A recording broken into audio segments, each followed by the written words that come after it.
Dua. Ya.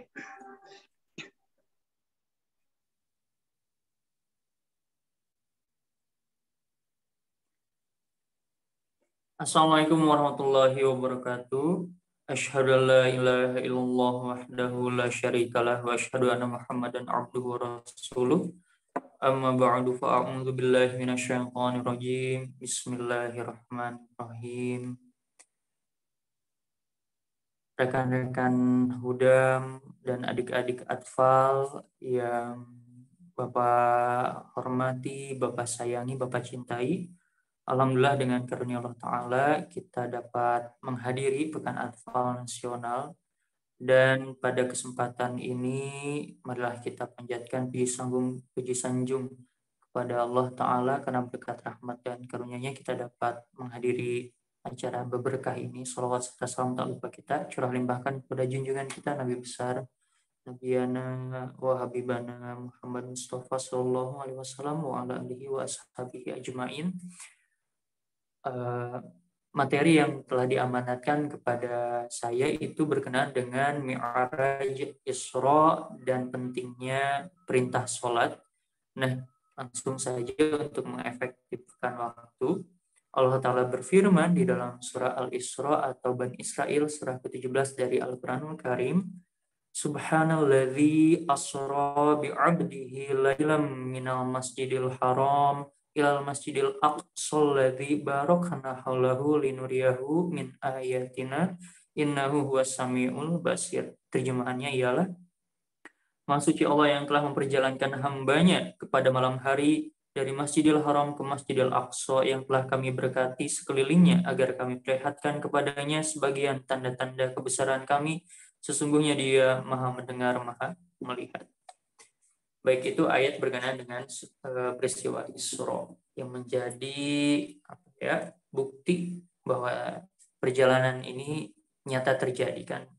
Beberapa orang-orang Arab kan sangat meragukan bahwa kok bisa seorang manusia biasa pergi ke Masjidil Aqsa dalam waktu satu malam. Nah, ini dari Al-Quran sebagai bukti bahwa Allah Ta'ala membenarkan adanya itu. Baik, kita langsung buka slide berikutnya.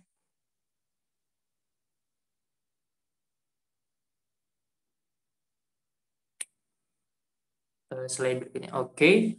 Nah, Mi'raj dan Isra ini saya sampaikan dulu catatan penting berkenaan dengan kejadian ini. Mi'raj dan Isra itu terjadi secara kasyaf, secara ruhani. Jadi tidak melibatkan tubuh jasmani. Di mana Hazrat Rasulullah SAW waktu itu ada di rumah Ummi Hani dan tidak ada riwayat di mana Ummi Hani menyatakan bahwa tubuh beliau ini menabrak mohon maaf atap rumah beliau terus pergi ke langit begitu, dan tidak ada riwayat di mana beliau menyampaikan terbang ke langit oleh perawi pertama dari kejadian ini, yakni Ummi Hani. Dan sepenuhnya hal ini membuktikan peristiwa ini hanya masih ada di sana tanpa terbang atau pergi ke langit Masjidil Aqsa atau bahkan Sidratul Muntaha di alam sana. Dan secara logika ini melibatkan jasmani itu sangat-sangat tidak terdukung. Yang kedua, Mi'raj dan Isra itu tidak terjadi bersamaan. Lebih dahulu Mi'raj kurang lebih di tahun 5-6 Nabawi, dan Isra ini terjadi di kurang lebih tahun 11-12 Nabawi. Jarak antara kedua peristiwa ini kurang lebih 6 tahun. Dan Mi'raj ini dijelaskan di dalam surah An-Najm, sedangkan yang baru saya tilawahkan tadi itu surah Bani Israel atau Al-Isra yang lebih membahas peristiwa Isra. Nah, yang menjadi unik adalah An-Najm dan Bani Israel menceritakan Mi'raj dan Isra di dua tempat yang berbeda dan tidak saling berkaitan. Jadi hal yang membuktikan bahwa tidak ada hubungan atau kaitan di antara keduanya, di mana sebagian umat muslim kebanyakan percaya peristiwa Isra terlebih dahulu, di mana Nabi Muhammad SAW ke Baitul Maqdis, dan dari Baitul Maqdis terbang ke langit sampai ke Sidratul Muntaha yang merupakan peristiwa Mi'raj. Mi'raj dan Isra ini bagi mereka, sebagian mereka ini percaya terjadi dalam satu malam bersamaan. Namun apabila kita tilik sejarah, ternyata tidak dalam waktu bersamaan. Slide berikutnya. Baik, kita langsung kepada kronologi ya, karena amanah dari panitia kita bahas kronologi. Kita bahas berkenaan dengan Mi'raj terlebih dahulu, yang terjadi lebih awal. Nah, Mi'raj ini sudah tadi saya sampaikan ada di surah An-Najm. Boleh lihat penjabaran tafsirnya juga di surah An-Najm. Nah, dan pada kesempatan ini saya akan lebih membahas berkenaan dengan kronologi dan pentingnya perintah sholat yang diperoleh dari peristiwa Mi'raj ini. Seperti yang sudah saya sampaikan, tubuh beliau ada di Mekah, tidak pergi kemana-mana, dan ini terjadi sepenuhnya secara rohani. Nah, kemudian beliau ini diberangkatkan secara rohani ya ke langit sana. Tentu di sini bukan langit dalam artian yang kita tahu warna biru di langit sana, bukan ya, di alam rohani saja. Nah, di langit yang pertama, di sini dari riwayat hadis yang kita baca, ada 7 petala langit, 7 lapisan langit yang dilewati oleh Nabi Muhammad SAW. Redaksinya seperti itu. Di langit yang pertama, beliau berjumpa dengan Nabi Adam alaihissalam. Di langit yang kedua, berjumpa dengan Nabi Isa dan Nabi Yahya alaihissalam. Di langit ketiga, Nabi Yusuf alaihissalam. Langit keempat, Nabi Idris alaihissalam. Langit kelima, Nabi Harun alaihissalam. Langit ke-6, Nabi Musa alaihissalam. Dan langit ke-7, Nabi Ibrahim alaihissalam. Baru dari langit ke-7 beliau pergi ke Sidratul Muntaha, dan di sanalah beliau berjumpa dengan Allah Ta'ala meskipun tidak memakai mata jasmani, dan menerima perintah sholat saat itu. Nah, setiap malaikat Jibril saat membawa Nabi Muhammad SAW ke setiap lapisan langit, itu di tiap-tiap langit ditanya oleh para malaikat penjaga langit, siapa kamu dan membawa siapa? Dan terus setiap lapisan langit ditanya demikian, dan di setiap bertemu dengan Nabi, mereka berdoa, dan para Nabi ini mendoakan baik keselamatan dan keberhasilan Nabi Muhammad SAW dalam peristiwa ini khususnya. Nah, yang menjadi unik ialah karena ini peristiwa rohani, ada makna kenapa beliau berjumpa dengan nabi-nabi ini di setiap level langit. Jadi ini juga menjadi ciri bahwa Nabi Muhammad SAW melampaui derajat-derajat mereka. Beliau lebih tinggi dari Nabi Adam AS, dari Nabi Isa, Nabi Yusuf, Nabi Idris, Nabi Harun, Nabi Musa, bahkan Nabi Ibrahim alaihissalam. Dan notabene dari riwayat ini tampak lebih mulia dari Nabi di bawah beliau, di lapisan langit yang paling lebih bawah. Nabi Muhammad SAW bahkan melampaui rohani derajat Nabi Ibrahim alaihissalam. Bahkan pada saat ke Sidratul Muntaha berjumpa dengan Allah Ta'ala, malaikat Jibril ini sudah tidak mampu untuk menemani Nabi Ibrahim. Sayap-sayap beliau sudah tidak bisa, dalam artian sifat-sifat dan kualitas dari malaikat Jibril ini tidak lagi mampu untuk menemani Nabi Muhammad SAW berjumpa dengan Allah Ta'ala di Sidratul Muntaha. Hal ini juga membuktikan bahwa Nabi Muhammad SAW bahkan lebih agung, lebih mulia dari malaikat Jibril. Dengan demikian, maksud daripada lapisan-lapisan langit ini menunjukkan kualitas rohani dari Nabi Muhammad SAW yang jauh daripada mereka. Itu kronologi singkatnya, dan saat sampai di Sidratul Muntaha, beliau berjumpa dengan Allah Ta'ala, dan Allah Ta'ala memerintahkan dalam redaksi hadis itu 50 waktu sholat. Kemudian beliau turun setelah mendapatkan perintah itu dan berjumpa dengan Nabi Musa di langit yang ke-6. Nabi Musa memerintahkan Nabi Muhammad SAW untuk meminta keringanan, sehingga Nabi Muhammad pun kembali ke Sidratul Muntaha meminta keringanan kepada Allah Ta'ala supaya waktu sholatnya dikurangi, dan Allah Ta'ala senantiasa mengurangi dan menerima keringanan, mengabulkan keringanan tersebut 5/5 waktu. Jadi 5 waktu Allah Ta'ala kurangi, 45, 30, 35, 30, sampai pada akhirnya tinggal 5 waktu, dan pada saat sudah mendapatkan titah untuk mengerjakan sholat 5 waktu saja, saat sampai ke langit Nabi Musa tetap meminta Nabi Muhammad SAW untuk meminta kembali keringanan kepada Allah Ta'ala. Nabi Muhammad SAW menyampaikan bahwa beliau sudah terlanjur malu untuk meminta keringanan kembali. Sehingga mulailah ditetapkan bagi syariat Islam sholat 5 waktu. Perlu diperhatikan bahwa sebelum kejadian Mi'raj itu kan kurang lebih di tahun 56 Nabawi, setelah Nabi Muhammad SAW terpilih menjadi Nabi. Bukan berarti sebelum peristiwa Mi'raj sholat tidak ada.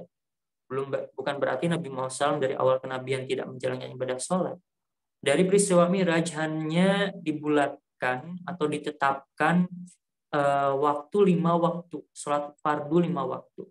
Jadi sebelum ada Mi'raj, Nabi Muhammad SAW sudah biasa sholat, namun penetapan 5 waktu sholat fardu ini dari peristiwa Mi'raj. Beralih ke Isra ini sama, beliau masih di Mekah, dan kemudian belum masuk ke Madinah ya, masih di Mekah. Nah, kemudian di dalam alam kasyaf juga beliau ini diambil oleh malaikat Jibril, kemudian dibelah dadanya dari riwayat, dan kemudian diambil jantungnya dicuci oleh malaikat Jibril, kemudian malaikat Jibril menganugerahkan ilmu, hikmah, cahaya ke dalam badan Nabi Muhammad SAW. Tentu ini tidak terjadi secara fisik, tapi terjadi secara alam ruhani yang penuh dengan makna seperti peristiwa Mi'raj. Kemudian pada saat sudah seperti itu, diriwayatkan beliau ini menunggangi burak dari Mekah ke Baitul Maqdis. Nah, selama perjalanan ini beliau menerima banyak sekali pandangan-pandangan rohani, di mana beliau melihat seorang nenek tua yang mengibaratkan atau melambangkan dunia yang sudah tua. Kemudian beliau melihat ada orang yang memotong lidahnya sendiri, dan kemudian tumbuh lagi lidahnya, dipotong lagi segala macam, dan malaikat Jibril menyampaikan itu adalah orang yang baik dalam menasihati, tapi dirinya sendiri tidak bisa mengamalkan nasihat yang dia sampaikan. Kemudian ada orang yang suka menghancurkan kepalanya, kemudian utuh lagi kepalanya, dihancurkan lagi oleh dirinya sendiri, kemudian utuh lagi kepalanya. Ini kata malaikat Jibril adalah orang-orang yang malas dalam menunaikan ibadah sholat. Sebenarnya riwayat pemandangan rohani yang dialami oleh baginda Nabi Muhammad SAW selama perjalanan ke Baitul Maqdis ini banyak. Saking banyaknya saya sendiri susah untuk menelusuri sumber-sumber riwayat yang katakanlah layak untuk kita percaya bahwa itu benar terjadi. Nah, tapi dari serangkaian sumber yang saya baca, peristiwa-peristiwa yang baru saya sebutkan ini selalu saja ada. Bertemu dengan nenek tua, kemudian orang yang memotong lidah, orang yang menghancurkan kepala. Kemudian ada lagi yang sering disebutkan, itu adalah orang yang makan daging busuk, mentah busuk, padahal di sampingnya ada daging yang matang. Itu katanya orang yang suka berzina. Jadi semua memiliki maksud secara rohani. Nanti lebih jelasnya kita bahas selanjutnya. Kemudian sesampainya beliau di Baitul Maqdis, beliau memarkirkan buraknya. Ini secara rohani ya, teman-teman. Kemudian beliau masuk ke Baitul Maqdis dan sholat 2 rakaat di sana sebagai imam. Jadi di dalam Baitul Maqdis ini banyak nabi-nabi yang lain dan orang-orang di sana juga ada. Nah, nabi-nabi ini menjadi makmum dari Nabi Muhammad SAW. Mereka menunggu sholat berjamaah nafal 2 rakaat. Kemudian malaikat Jibril menggandeng Nabi Muhammad untuk menjadi imam mereka. Ini penuh dengan kebijaksanaan di baliknya ya, hikmah di baliknya. Nanti di slide selanjutnya kita bahas. Nah, setelah mengimami sholat, beliau merasa haus dan malaikat Jibril menawarkan, di satu riwayat itu hanya menawarkan arak dan susu. Kemudian Nabi Muhammad SAW mengambil susu. Di riwayat yang lain ada 3 minuman, air, arak, dan susu. Dan Nabi Muhammad SAW mengambil susu. Dan malaikat Jibril menyampaikan bahwa pilihan Nabi Muhammad itu tepat karena susu adalah fitrah. Fitrah yakni kemurnian kesucian Islam. Dan apa yang beliau pilih ini tepat. Slide selanjutnya. Nah, di slide selanjutnya, beberapa hikmah dari perjalanan tadi akan saya sampaikan. peristiwa Mi'raj dari Nabi Muhammad SAW ini memiliki hal yang sangat agung di baliknya. Sesuatu hal yang sangat agung dan tidak biasa, bahkan katakanlah tidak dialami oleh utusan-utusan Tuhan yang lain. Di mana pada peristiwa Mi'raj beliau menerima semacam amanah untuk menunaikan ibadah utama dari umat Islam, yakni ibadah sholat. Ada hadis yang berbunyi as-salatu mi'rajul mu'minin. Salat ini adalah mi'rajnya orang-orang yang beriman. Ini tertulis dalam berbagai kitab tafsir. Rujukannya bisa dibaca di slide. Meskipun saya tidak bahas apakah sahih atau tidak, benar atau tidak, tapi yang kita pelajari saat ini ialah kalimat ini, terlepas apakah sahih atau tidak, sangat-sangat luar biasa, memiliki kandungan yang hebat. Di mana sholat ini disebut sebagai mi'raj, sebagai mi'rajnya orang-orang yang beriman. Mi'raj sendiri artinya adalah tangga. Nah, kenapa sholat menjadi mi'raj? Tangga ini membuat seseorang bisa naik level. Melalui sholat yang diibaratkan sebagai tangga, orang-orang akan naik level. Ada tujuan daripada sholat, ada tujuan suatu lokasi daripada tangga. Jika kita naik tangga kan mau masuk ke lantai 2 atau mau masuk kemana. Nah, melalui tangga ini kita ingin mencapai suatu tempat, suatu tujuan yang lebih tinggi tentunya.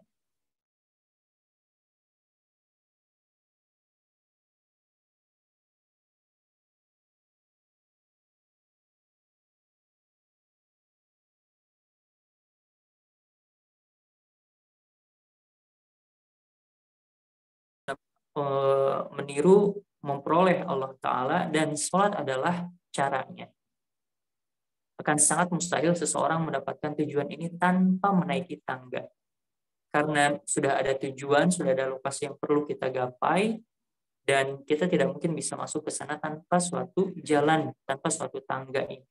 Nah, melalui sholat kita naik tangga terus-menerus untuk memperoleh Allah Ta'ala. Dan sholat ini, karena disebut mi'raj, dia kualitasnya tidak statis, tidak begitu-begitu saja. Setiap orang bisa mengembangkan kualitas sholat dia semakin lebih maju. Karena sholat adalah tangga, tiap-tiap orang bisa memperbaiki ibadah sholatnya. Dan dengan demikian kita tahu bahwa kualitas sholat tiap orang berbeda.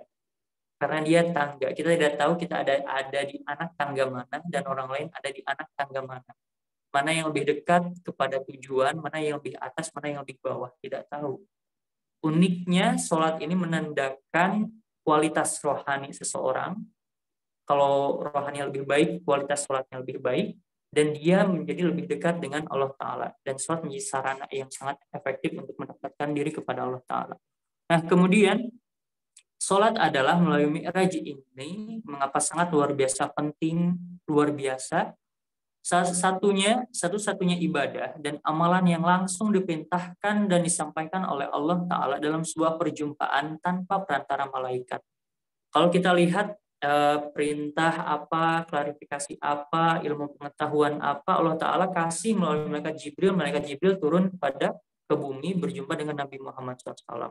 Kemudian menyampaikan titah Allah Ta'ala atau ayat-ayat suci Al-Quran. Yang menjadi unik bagi sholat ialah Nabi Muhammad yang diundang oleh Allah Ta'ala untuk berjumpa, bertatap muka di Sidratul Muntaha tadi, dan Allah Ta'ala langsung menyampaikan perintah sholat.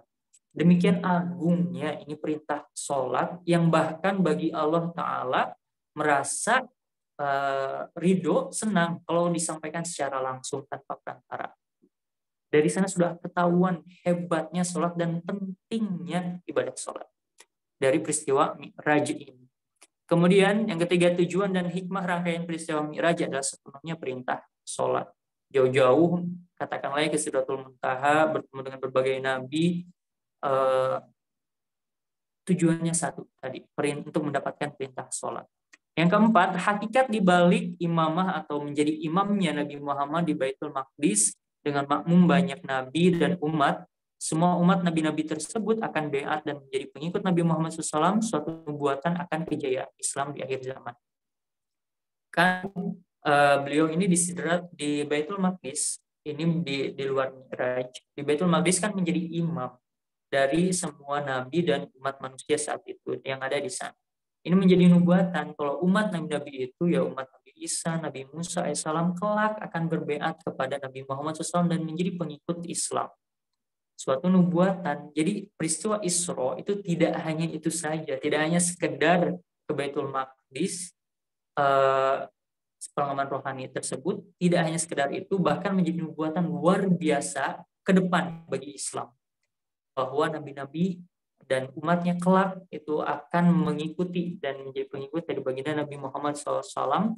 Ini juga disebutkan dalam berbagai ayat suci Al-Quran ya, berkenaan kemenangan Islam di akhir zaman. Dan kemudian, dan yang terakhir ialah karena tadi ya, bahwa kejayaan Islam itu dilambangkan dengan Nabi Muhammad menjadi imam. Dengan demikian, itu isarah luar biasa dan disampaikan oleh Huzur keempat. Kejayaan dan kemajuan Islam itu sangat berkaitan dan tergantung dengan sholat dan kualitas sholat. Jadi, poin yang kelima, rahasia dan letak kemajuan Islam ada dalam sholat yang makbul, dalam ruku dan sujud yang dilakukan dengan kerendahan hati, semakin meninggalkan sholat, semakin mundur sholat peradaban, semakin baik dalam sholat, semakin maju peradaban. Karena tadi Nabi Muhammad ini menjadi imam, dan itu nubuatan kemajuan bagi Islam. Nah, kenapa kemajuan ini ditampilkan dengan ibadah sholat? Nah, ini menjadi ciri luar biasa bahwa sholat memiliki peranan luar biasa dan penting sekali bagi kemajuan. Coba kita lihat, saat para sahabat awalin umat Nabi Muhammad SAW sangat luar biasa sholatnya, kemajuannya bagaimana coba?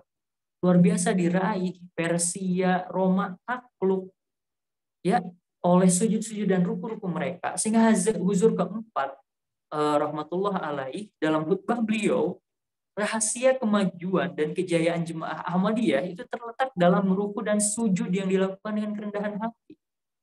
Jadi untuk mendapatkan kemajuan jemaat, letaknya juga ada di dalam sholat. Kejayaan Islam itu diibaratkan kemajuannya itu dengan menjadi imamnya Nabi Muhammad di dalam ibadah sholat. Ada kejayaan di sana, sehingga dengan memperbaiki kualitas sholat dan membangun jamaah dengan pengikut yang baik makbul sholatnya, itu akan semakin gencar luar biasa kemajuan jemaat yang akan diperoleh, semakin luas perkembangan jemaat dan semakin kuat dan kokoh jemaat. Hazrat Khalifatul Masih Al-Hamis Sallallahu Alaihi Aziz menyampaikan, jika kamu ingin menjaga nizam khilafah tetap berdiri, jagalah sholat-sholat berjamaah kamu.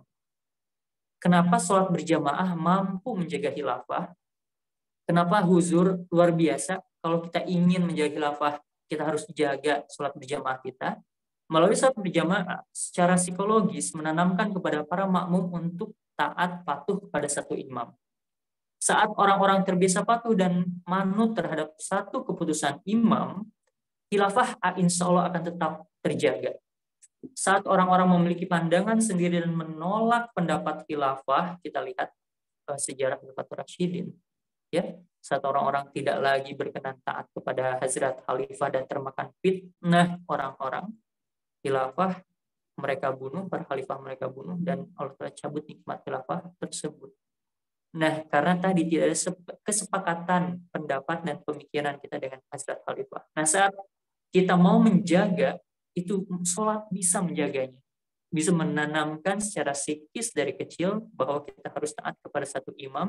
Dan kalau ini terbangun di setiap diri anggota untuk taat kepada satu imam, bagaimana luar biasanya jemaat akan maju saat seorang khalifah mengarahkan tujuan kita, kemudian menetapkan suatu visi yang luar biasa bagi jemaat, dan seluruh anggota jemaat, elemen jemaat manut terhadap Hazrat Khalifah, mengikuti dan mendukung khalifah. Bagaimana coba kemajuan jemaat akan sangat luar biasa terakhir, dan itu ada di dalam sholat. Latihannya untuk menjaga nizamnya ada di dalam sholat. Jadi bagaimana luar biasa Allah Ta'ala mengisyarahkan betapa pentingnya sholat dalam peristiwa Mi'raj tadi yang sudah saya sampaikan, dan bagaimana peranan sholat dalam menjaga dan membuat Islam maju yang dikesankan dan diisyarahkan dalam peristiwa Isra yang menjadi nubuatan kejayaan Islam di akhir zaman, luar biasanya kedudukan sholat kita lihat di dalam peristiwa Mi'raj, dan luar biasanya peranan sholat dalam membangun kejayaan Islam ke depan, baik sekarang dan akhir zaman, baik masa Nabi Muhammad dan sekarang akhir zaman, ada di dalam sholat itu tergambar dari peristiwa Isra. Jadi itulah kurang lebih materi yang dapat Bapak sampaikan. Kurang lebihnya Bapak mohon maaf jika ada kelemahan, kekurangan, dan kata-kata yang tidak berkenan. Mohon maaf atas hal tersebut, dan insya Allah Ta'ala, semoga Allah Ta'ala memberikan banyak berkah dan kemajuan jasmani rohani kepada kita, sehingga kita dapat mengamalkan hikmah utama daripada Isra, yakni untuk menunaikan ibadah sholat dengan cara semestinya, sesuai dengan harapan-harapan dan kualitas-kualitas yang diinginkan oleh Hazrat Masih Maud dan para khalifah. Kalam billahi taufiq wal hidayah wa ridha wal inayah. Assalamualaikum warahmatullahi wabarakatuh.